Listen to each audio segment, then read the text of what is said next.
اعوذ باللہ من الشیطان الرجیم بسم اللہ الرحمن الرحیم۔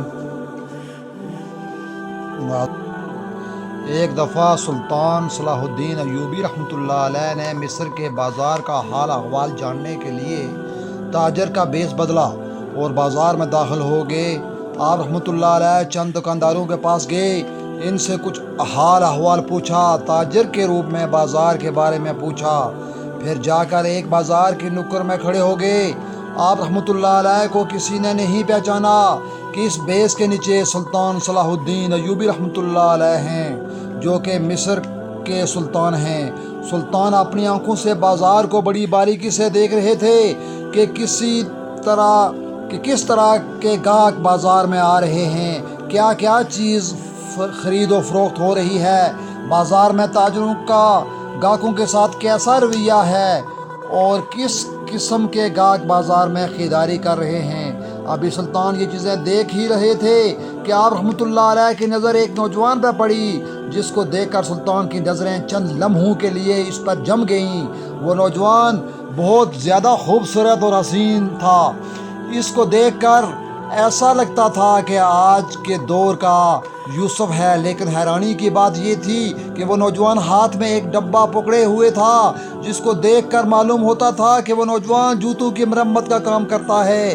آپ رحمۃ اللہ علیہ اس نوجوان کو بڑے غور سے دیکھ رہے تھے کہ یہ نوجوان کہاں جاتا ہے اور کیا کرتا ہے۔ وہ نوجوان چلتے چلتے ایک دکان کے کونے پر جا کر بیٹھ گیا، جہاں وہ معمول کی طرح بیٹھتا وہ جوتوں کی مرمت کا کام کرتا تھا۔ لیکن حیرانی کی بات اس وقت ہوئی جب اس نوجوان نے اپنی دکان لگائی تو گاہک فوراً اس کی دکان پر آنا شروع ہو گئے۔ اس نوجوان نے 3-4 گاہکوں کے جوتوں کی مرمت کی، اور جیسے ہی اس نے دو سونے کے سکے کما لیے تو اس نے فوراً سے اپنا سامان سمیٹا اور ایک روٹی والے کے پاس گیا اور 4 روٹیاں خریدی اور واپس چلا گیا۔ یہ سارا منظر سلطان صلاح الدین ایوبی رحمۃ اللہ علیہ اپنی آنکھوں سے دیکھ رہے تھے۔ آپ نے سوچا کہ شاید اس کو کوئی کام پڑ گیا ہوگا، اس لیے یہ صرف 2 سکے ہی کما کر چلا گیا۔ لیکن جب دوسرے دن سلطان صلاح الدین ایوبی رحمۃ اللہ علیہ دوبارہ بیس بدل کے بازار میں داخل ہوئے تو فوراً سلطان کی نظر اس نوجوان پر پڑی، اور معمول کی طرح اس نے صرف 2 سکے جب کما لیے تو اپنا سامان سمیٹا اور روٹی والے کے پاس گیا اور 4 روٹیاں خریدی اور واپس چلا گیا۔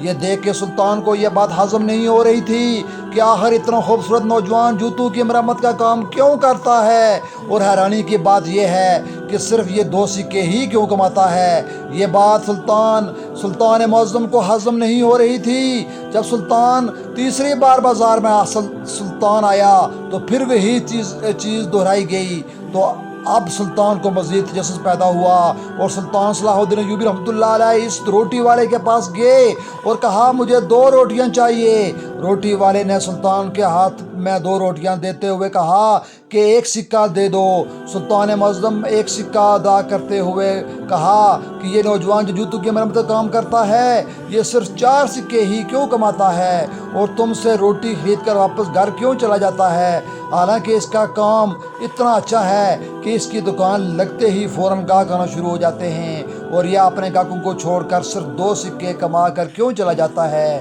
تندور والے نے کہا اے بھائی ہمیں کیا معلوم، یہ نوجوان تو ہمیں دیوانہ لگتا ہے، کئی بار اسے ہم کہہ چکے ہیں تمہارے گاہک واپس لوٹ کر دوسرے مرمت کرنے والے کے پاس جاتے ہیں، تم اپنی دکان کو وقت کیوں نہیں دیتے، صرف 2 سکے ہی کیوں کماتے ہو۔ تو نوجوان آگے سے ہنس دیتا ہے اور کہتا ہے کہ جتنا مجھے چاہیے میں اتنا کما لیتا ہوں، مجھے زیادہ کی ضرورت نہیں۔ اور ہمیں بھی اس بات پر بڑی حیرانی ہوتی ہے، لیکن آج تک اس نے اس کے پیچھے چھپے راز کے بارے میں کسی کو نہیں بتایا۔